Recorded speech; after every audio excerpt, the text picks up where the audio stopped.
ನೋಡಿ, ರಾತ್ರಿ ಹಗಲು ಕಷ್ಟಪಟ್ಟು ಓದಿರುವಂತಹ ವಿದ್ಯಾರ್ಥಿಗಳು ಒಂದು ಕಡೆ, ಮತ್ತೊಂದು ಕಡೆ ತುಂಬ ಹಾಸ್ಯಾಸ್ಪದ ಅನಿಸಿದ್ದು, ತುಂಬ ಕಠೋರ ಅನಿಸಿದ್ದು, ಒಪ್ಕೊಳ್ಳೋಕ್ಕಾಗದೇ ಇರುವಂಥದ್ದು ಏನು ಗೊತ್ತೇನ್ರಿ? ಈ ಪರೀಕ್ಷೆಯಲ್ಲಿ ಯಾರು ಕಿಂಗ್ ಫಿನ್ ಇದ್ದಾನೆ, ಮುಖ್ಯ ಆರೋಪಿ, ಆತನ ಕುಟುಂಬದಲ್ಲಿ 5 ಜನ ಪಾಸ್ ಆಗಿದ್ದಾರೆ. ನಾಚಿಕೆ ಆಗಬೇಕು NTA-ಗೆ, ಅವರ ಜನ್ಮಕ್ಕೆ ನಾಚಿಕೆ ಆಗಬೇಕು. ಮೊದಲಿಗೆ ಈ ವಿಚಾರಕ್ಕೆ ಸಂಬಂಧಪಟ್ಟಂತೆ ದರ್ಶನ್ ಅವ್ರನ್ನ ಅವ್ರ ಫಸ್ಟ್ ರಿಯಾಕ್ಷನ್ ಕೇಳ್ತೀನಿ ನಾನು. ದರ್ಶನ್, ಎಷ್ಟು ಕಷ್ಟಪಡ್ತೀರಿ ನೀವು ವಿದ್ಯಾರ್ಥಿಗಳು? ಅದು ಬೆಂಗಳೂರಿನಲ್ಲಿ ನಾವು ನೋಡಿದಾಗ ಊಟದ ವ್ಯವಸ್ಥೆ ಜೊತೆಗೆ ಅಲ್ಲಿರುವಂತಹ ಹಾಸ್ಟೆಲ್ಲು, ಅದಕ್ಕೆ ಕಟ್ಟೋದಕ್ಕೆ ನಿಮ್ಮ ಅಪ್ಪ ಅಮ್ಮ ಪಟ್ಟಿರುವಂತಹ ಕಷ್ಟ, ಈಗ ನೀವು ಎದುರಿಸ್ತಾ ಇರುವಂತಹ ಸಮಸ್ಯೆ, ಇದನ್ನು ಯಾವ ರೀತಿ ನೋಡ್ತೀರಿ? ಜೊತೆಗೆ ನಿಮ್ಮ ತಯಾರಿ ಯಾವುದಿತ್ತು? ಇದನ್ನು ನೋಡಿದಾಗ ಫಸ್ಟ್ ರಿಯಾಕ್ಷನ್ ನಿಮ್ಮದು ಏನಾಗುತ್ತೆ? ಈ ನೀಟ್ ಪರೀಕ್ಷೆ ಅನ್ನೋದು ಒಂದು ಸಾಮಾನ್ಯ ಪರೀಕ್ಷೆ ಅಲ್ಲ. ಇದನ್ನು ನಮ್ಮ ದೇಶದಲ್ಲಿ 24 ಲಕ್ಷ ವಿದ್ಯಾರ್ಥಿಗಳು ಬರೀತಾರೆ. ಹಾಗೆಯೇ ಇದು ನಮ್ಮ ದೇಶದಲ್ಲಿ ಅಷ್ಟೇ ಅಲ್ಲದೆ ಇನ್ನು 14 ದೇಶದಲ್ಲೂ ಈ ನೀಟ್ UG ಎಕ್ಸಾಮ್ನ ಕಂಡಕ್ಟ್ ಮಾಡ್ತಾರೆ. ಈ ನೀಟ್ UG ಅನ್ನೋ ಎಕ್ಸಾಮಿನೇಷನ್ನು ಬರೀ 1 ಅಥವಾ 2 ದಿನದ ಪ್ರಿಪ್ರೇಷನ್ ಅಲ್ಲ, ಇದು 2 ವರ್ಷದ ಪ್ರಿಪ್ರೇಷನ್. ಎಷ್ಟೋ ವಿದ್ಯಾರ್ಥಿಗಳಿಗೆ ಮೊದಲನೇ ಬಾರಿ ಸೀಟ್ ಸಿಗೋದಿಲ್ಲ, ಅವರು ಲಾಂಗ್ ಟರ್ಮ್ ಅಂತ ಹೋಗ್ತಾರೆ. ಆವಾಗ ಅವ್ರು 2 ಸರ್ತಿ 3 ಸರ್ತಿ ಪ್ರತಿ ವರ್ಷ ಲಾಂಗ್ ಟರ್ಮ್ ಮಾಡ್ತಾರೆ. ಮತ್ತು ಇವ್ರದ್ದು ಫೀಸ್ ಏನು ಕಡಿಮೆ ಇರೋದಿಲ್ಲ. ಈ ಏನು ಇಂಟಿಗ್ರೇಟೆಡ್ ಅಂತ ಕರಿತೀವಿ, 7ನೇ ಅಥವಾ 8ನೇ ಕ್ಲಾಸ್ಗೆ ಮಕ್ಳಿಗೆ ನೀಟ್ ಕೋಚಿಂಗ್ ಅಂತ ಸೇರಿಸ್ತಾರೆ. ಇವ್ರು ಏನು CBSE ಅಥವಾ PUC ಎಕ್ಸಾಮ್ಗೆ ಅಂತ ಏನು ಓದ್ತಿರ್ತಾರೆ ಅದನ್ನು ಬಿಟ್ಟು ಇವರು ಸಪ್ರೇಟ್ ನೀಟ್ ಎಕ್ಸಾಮ್ಗೆ 1.5 ಇಂದ 2 ಲಕ್ಷ ಎಕ್ಸ್ಟ್ರಾ ಫೀಸ್ ಕಟ್ತಾರೆ. ಜೊತೆಗೆ ಈ ನೀಟ್ ಎಕ್ಸಾಮ್ ಅನ್ನೋದೇನಾಗಿದೆ, ಇದು ಈಗ ಜಸ್ಟ್ ಎಕ್ಸಾಮ್ ಅಲ್ಲ. ಈ ಕೋಟಾ ಅನ್ನೋ ಪ್ಲೇಸ್ನ ನಾವು ಕೋಟಾ ಅಂತ ಕರೆಯಲ್ಲ, ಅದನ್ನ ನಾವು ಕೋಟಾ ಫ್ಯಾಕ್ಟ್ರಿ ಅಂತ ಕರಿತೀವಿ. ಈ ಕಂಪ್ಲೀಟ್ ನೀಟ್ ಎಕ್ಸಾಮ್ ಅನ್ನೋದು ಒಂದು ಕಮರ್ಷಿಯಲ್ ಎಕ್ಸಾಮಿನೇಷನ್ ಫ್ಯಾಕ್ಟ್ರಿ ಆಗೋಗಿದೆ. ಎಷ್ಟೊಂದು ವಿದ್ಯಾರ್ಥಿಗಳು ಮೊದಲನೇ ಅಟೆಂಪ್ಟಿಗೆ ಸಿಗಲ್ಲ, 2ನೇ ಅಟೆಂಪ್ಟಿಗೆ ಸಿಗಲ್ಲ. ಈಗ ನೀವು ಒಂದು ವಿದ್ಯಾರ್ಥಿ ಎಕ್ಸಾಂಪಲ್ ತಗೊಂಡ್ರೆ, ಅವನು 2024 ಎಕ್ಸಾಮ್ ಬರೆದಿರ್ತಾನೆ. ಆವಾಗ ಅವನು ಇದೇ ತರಹದ ಒಂದು ಸ್ಕ್ಯಾಮಿಗೆ ಒಳಗಾಗಿರ್ತಾನೆ, ಅವನಿಗೆ ಸೀಟ್ ಸಿಕ್ಕಿರೋದಿಲ್ಲ. 1 ವರ್ಷ ಡ್ರಾಪ್ ತಗೊಂಡು 2025 ಬರ್ದಿರ್ತಾನೆ. NTA ಅವ್ರು ಏನು ಮಾಡ್ತಾರೆ, 2024 ನೀಟ್ ಸ್ಕ್ಯಾಮ್ ಆದ್ರಿಂದ 2025 ಟಫೆಸ್ಟ್ ನೀಟ್ ಪೇಪರ್ ಸೆಟ್ ಮಾಡ್ತಾರೆ. ಆವಾಗಲೂ ಅವನಿಗೆ ಸೀಟ್ ಸಿಕ್ಕಿರೋದಿಲ್ಲ. ಅವ್ನು ಇನ್ನೊಂದು ವರ್ಷ ಡ್ರಾಪ್ ತಗೊಂಡು 2026 ಬರ್ದಿರ್ತಾನೆ. ಅವನ ಟೈಮ್, ಅವ್ರ ಅಪ್ಪ ಅಮ್ಮನ ದುಡ್ಡಿಗೆ, ಅದಕ್ಕೆಲ್ಲ ಯಾರು ಹೊಣೆ? ಅವನಿಗೆ ಸಿಗಬೇಕಾಗಿರೋ ನ್ಯಾಯನ ಯಾರು ಕೊಡಿಸ್ತಾರೆ? ಇದೆಲ್ಲ ನಾವು ಮಾತಾಡಬೇಕಾಗುತ್ತೆ. ಹಾಗೆಯೇ ಈ ನೀಟ್ ಅನ್ನೋದು ಒಂದು ವಿದ್ಯಾರ್ಥಿಯ ಒಂದು ಡ್ರೀಮ್ ಆಗಿರುತ್ತೆ, ಪೋಷಕರ ಡ್ರೀಮ್ ಆಗಿರುತ್ತೆ. ಅವರೆಲ್ಲ ಈ ಡ್ರೀಮ್ಗೋಸ್ಕರ ಎಲ್ಲ ಸ್ಯಾಕ್ರಿಫೈಸ್ ಮಾಡಿರ್ತಾರೆ. ಇವತ್ತು NTA ಅವ್ರು ಹೇಳ್ತಾರೆ, ನಾವು ಮತ್ತೆ ಎಕ್ಸಾಮ್ ಕಂಡಕ್ಟ್ ಮಾಡೋಕ್ಕೆ ನಿಮ್ಮ ಹತ್ರ ಫೀಸ್ ಇಸ್ಕೊಳ್ಳಲ್ಲ ಅಂತ. ಎಷ್ಟೋ ವಿದ್ಯಾರ್ಥಿಗಳು ಬಿಹಾರಲ್ಲಿ, ನಾರ್ತ್ ಕರ್ನಾಟಕದಲ್ಲಿ ಬರೀ ಸೆಂಟರಿಗೆ ಬರೋಕ್ಕೋಸ್ಕರ ಸಾಲ ಮಾಡ್ಕೊಂಡು ಬಂದಿರ್ತಾರೆ.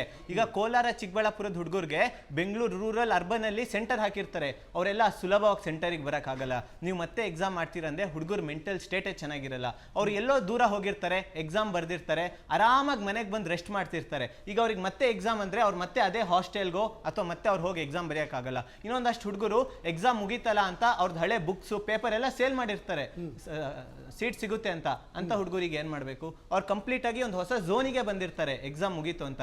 ಇದೆಲ್ಲ ತುಂಬ ಅನ್ಯಾಯ ಅಂತ ಹೇಳ್ತೀನಿ ಸರ್. ಓಕೆ, ಇದೇ ಚರ್ಚೆಯಲ್ಲಿ ಇದೀಗ BJP ವಕ್ತಾರರಾಗಿರುವಂತಹ ವಿಜಯೇಂದ್ರ ಸರ್ ಅವರು ಕೂಡ ಜಾಯ್ನ್ ಆಗಿದ್ದಾರೆ. ಸರ್, ನಿಮಗೂ ಕೂಡ ಸ್ವಾಗತ ನಮ್ಮ ಚರ್ಚಾ ಕಾರ್ಯಕ್ರಮಕ್ಕೆ. ನಂದು ಮೊದಲ ಪ್ರಶ್ನೆ ಸರ್ ನಿಮಗೆ, ವಿಜಯೇಂದ್ರ ಸರ್. ಈಗ ನೋಡಿ, 2016ರಲ್ಲೂ ಕೂಡ ಆಯಿತು, 2024ರಲ್ಲೂ ಆಯಿತು, 2026ರಲ್ಲೂ ಕೂಡ ಅದೇ ರೀತಿಯಾಗಿ ಪುನರಾವರ್ತನೆ ಆಯಿತು. CBI ತನಿಖೆ ಈ ಹಿಂದೆ ಕೂಡ ಆಗಿದ್ದಾವೆ. ಆದರೂ ಕೂಡ ನಿಮ್ಮ ಕೇಂದ್ರ ಸರ್ಕಾರ ಯಾಕೆ ಎಚ್ಚೆತ್ತುಕೊಳ್ಳಿಲ್ಲ? ಈ NTA ಏನಿದೆ ಅದನ್ನೇ ಬ್ಯಾನ್ ಮಾಡ್ಬೋದಲ್ವಾ ನಾವು ಅಂತ? ಯಾಕಿರಬೇಕದು ಅಂತ? ವರ್ಷಾನುಗಟ್ಟಲೆ ವಿದ್ಯಾರ್ಥಿಗಳು ಕಷ್ಟಪಟ್ಟು ಓದಿರ್ತಾರೆ. ಈ ಥರ ಸಮಸ್ಯೆ ಉದ್ಭವ ಆದಾಗ ನಮಗೂ ಬಹಳಷ್ಟು ನೋವಾಗಿದೆ. ನಮ್ಮ ಒಂದು ಪಾರ್ಟಿಯಾಗಿ ನಮಗೂ ಕೂಡ ಭಾಳಷ್ಟು, ಒಂದು ಸರ್ಕಾರವಾಗಿ ನಮಗೂ ಕೂಡ ಭಾಳಷ್ಟು ನೋವಾಗಿದೆ. ಈ ಒಂದು ಏನು ಮಾಫಿಯಾಗಳೇನಿದೆ, ಇದು ವರ್ಷಾಂತರಗಳಿಂದ ನಡ್ಕೊಂಡು ಬಂದಿರುವಂಥ ಮಾಫಿಯಾಗಳು. ಈ ಮಾಫಿಯಾಗಳಿಗೆ ಎಲ್ಲ ಒಂದು ಪಕ್ಷಾತೀತವಾಗಿ, ಇದು ಯಾವುದೋ BJP, ಕಾಂಗ್ರೆಸ್ಸು, ಇನ್ನೊಂದು ಅಂತ ಪ್ರಶ್ನೆ ಬರೋದೇ ಇಲ್ಲ. ಯಾಕಂದರೆ ಯಾವುದೋ ಗೋರ್ಮೆಂಟ್ ಮಾಡಿದೆ ಅಂತ ಹೇಳೋಕ್ಕಾಗಲ್ಲ. ಇದನ್ನು ಈ ಮಾಫಿಯಾಗಳು ಮಾಡ್ಕೊಂಡು ಬಂದಿದೆ ಇಷ್ಟು ವರ್ಷ. ಸೊ ಹೀಗಾಗಿ ಮಾಫಿಯಾನ ಮಟ್ಟಾಕಬೇಕಾಗಿದೆ. ಇದಕ್ಕೆ ನೋಡಿ, ಈಗ ತಕ್ಷಣ ಏನು ಆ ಲೀಕ್ ಆಗಿದೆ ಅಂತ ಹೇಳಿ ತಿಳಿದ ನಂತರ ತಕ್ಷಣವೇ ರದ್ದು ಮಾಡಿ ಒಂದು ದಿಟ್ಟ ನಿರ್ಧಾರ ತೊಗೊಂಡಿದೆ ಗೌರ್ಮೆಂಟ್ ಕೂಡ. ಯಾಕೆಂದರೆ ಕಷ್ಟಪಟ್ಟಂಥ ವಿದ್ಯಾರ್ಥಿಗಳಿಗೆ ಯಾವತ್ತೂ ಕೂಡ ಮೋಸ ಆಗಬಾರ್ದು. ಸೊ ಹಾಗಾಗಿ ದಿಟ್ಟ ಕ್ರಮ ತೊಗೊಂಡಿದೆ. ಇದರಲ್ಲಿ ಯಾವುದೋ ಮುಚ್ಚೋ ಕೆಲಸನೂ ಮಾಡ್ತಾ ಇಲ್ಲ. ಈಗ ಇದು ಗೊತ್ತಾದ ತಕ್ಷಣ ಅದನ್ನೇ ಮುಚ್ಚಂಗೆ ಕೈ ಬಿಡ್ತಾ ಇಲ್ಲ. ಅದಕ್ಕೆ ಆದಂಥ ಒಂದು CBI ತನಿಖೆ ಕೊಟ್ಟಿದೆ. ಈಗಾಗಲೇ CBI ತನಿಖೆ ಮುಖಾಂತರ ಈಗಾಗಲೇ ಒಂದಷ್ಟು ಜನ ಕೇರಳದಲ್ಲಿ, ಒಂದಷ್ಟು ಜನ ರಾಜಸ್ಥಾನದಲ್ಲಿ ಈಗಾಗಲೇ ಬಂಧನ ಮಾಡಲಾಗಿದೆ.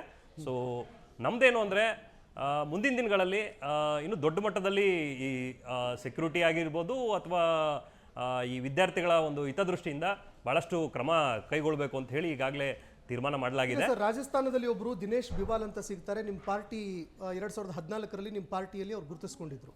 ಸರ್ ಈಗ ಏನಾಗುತ್ತೆ ಅಂದ್ರೆ ಈಗ ಅದರಲ್ಲೂ ಕೂಡ ಸರ್ ಶಿಕ್ಷಣ ಸಚಿವರ ಜೊತೆಗೆ ಅವ್ರು ಗುರುತಿಸ್ಕೊಂಡಿದ್ದಾರೆ. ಅಲ್ಲ, ಒಂದು ಏನಾಗುತ್ತೆ ಅಂದ್ರೆ ಯಾವಾಗೋ ಬಂದು ಯಾವುದೋ ಒಂದು ಫೋಟೋ ತಗೊಂಡ್ಬಿಟ್ಟಿರ್ತಾರೆ.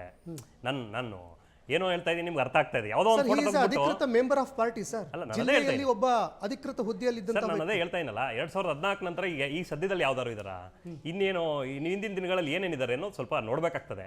ಈಗ ಏನೋ ಯಾರು ತಪ್ಪು ಮಾಡಿದ್ರು ತಪ್ಪೇ ಸರ್. ನಾ ಹೇಳ್ತಾ ಇದ್ದಲ್ಲ, ಅವ್ನ ಪಾರ್ಟಿ ಅವ್ನು ಆಗಿದ್ದ ಅಂತಲೂ ಕೂಡ ತಪ್ಪೇನೆ. ಅವ್ನು ಕಠಿಣ ಶಿಕ್ಷೆ ಮಾಡ್ಲೇಬೇಕು, ಅವ್ನು ಯಾರೇ ಆದ್ರೂ ಕೂಡ. ನಮಗೆ ನಮ್ದು ಹಿತದೃಷ್ಟಿ ಪಕ್ಷ ಅಲ್ಲ ಇಂಪಾರ್ಟೆಂಟ್, ನಮಗೆ ವಿದ್ಯಾರ್ಥಿಗಳ ಒಂದು ಹಿತ ನಮ್ಗೆ ಕಾಪಾಡಬೇಕು. ಅದು ಯಾರೇ ಆಗಿರ್ಲಿ, ಬಿಜೆಪಿ ಆಗಿರ್ಲಿ, ಕಾಂಗ್ರೆಸ್ ಆಗಿರ್ಲಿ, ಅವ್ನು ಯಾರೇ ಆಗಿರ್ಲಿ. ಅಲ್ಲ, 2024ರಲ್ಲಿ ಒಂದು ಕಾನೂನು ಕೂಡ ತಂದ್ರಿ ತಾವು, 2025ರಲ್ಲಿ ಜಾರಿ ಆಯಿತು. ಇದರ ಹೊರತಾಗಿಯೂ ಕೂಡ ಆ ನೀಟ್ ಪರೀಕ್ಷೆಯಲ್ಲಿ ಯಾರು ಆರೋಪಿಗಳಿದ್ರು ಅವ್ರಿಗೆ ಬೇಲ್ ಸಿಗುತ್ತಲ್ಲ ಸರ್?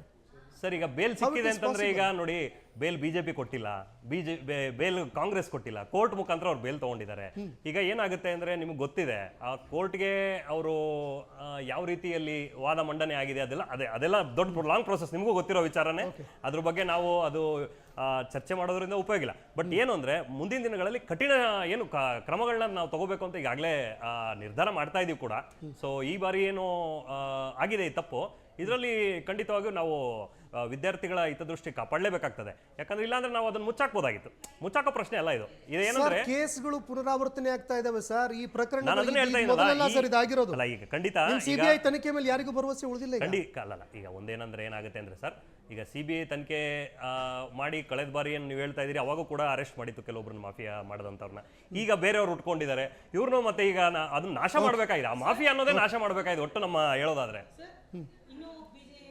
ಬೇರೆ ಹಂತಗಳಲ್ಲಿ ಬೇರೆ ಬೇರೆ ಜನ ಅಪರಾಧಿಗಳು ಹುಟ್ಕೊಳ್ತಾನೆ ಇರ್ತಾರೆ, ಅವರನ್ನು ನೀವು ಹಾಂಟ್ ಮಾಡ್ತಾನೆ ಇರ್ತೀರಿ, ಅವ್ರ ಮೇಲೆ ಸಿಬಿಐ ತನಿಖೆ ಮಾಡ್ತಾನೆ ಇರ್ತೀರಿ. ಆದರೆ ಇಲ್ಲಿ ಪ್ರತಿಯೊಂದು ಕುಟುಂಬಗಳಲ್ಲಿ ಯಾವುದೇ ಪಕ್ಷಾತೀತವಾಗಿ, ಕಾಂಗ್ರೆಸ್, ಬಿಜೆಪಿ, ಜೆಡಿಎಸ್ ಯಾವುದೇ ಪಕ್ಷಾತೀತವಾಗಿ SSLC ಆಗ್ತಾ ಇದ್ದಂಗೆನೆ ಒಂದು ಕುಟುಂಬ ಛಿದ್ರ ಆಗೋಗುತ್ತೆ, ಫ್ರಾಗ್ಮೆಂಟ್ ಆಗೋಗುತ್ತೆ ನೀಟ್ಗೋಸ್ಕರ.